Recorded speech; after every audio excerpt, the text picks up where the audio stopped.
জানা যায় প্রায় ২০০ বছর আগে স্থানীয় এক জমিদার ৬ একরের বিশাল এই দিঘিটি খনন করেন। এলাকাটি ছিল নির্জন এবং চারিদিকে জঙ্গল। এই এলাকার ব্যবসায়ীরা এই দিঘির পাশ দিয়েই ব্যবসার জন্য রায়গঞ্জে যেতেন। একদিন এই দিঘির পাড়েই এক ব্যবসায়ীকে খুন করে ফেলে রাখা হয়। সেই থেকে এই দিঘির নাম হয়ে যায় খুনিয়া দিঘি।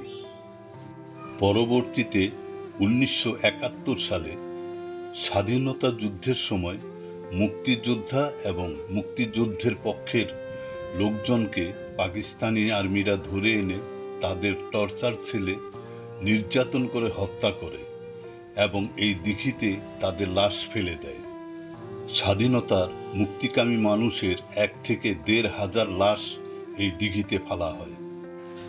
শহীদদের স্মৃতির প্রতি শ্রদ্ধা জানাতে এখানে একটি স্মৃতিস্তম্ভ তৈরি করা হয়।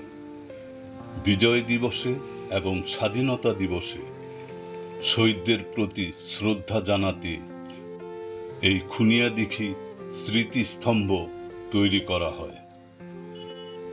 স্বাধীনতার শহীদ সূর্য সন্তানদের প্রতি রইল বিনম্র শ্রদ্ধা, যারা জীবন দিয়ে এনেছেন আমাদের এই স্বাধীনতা।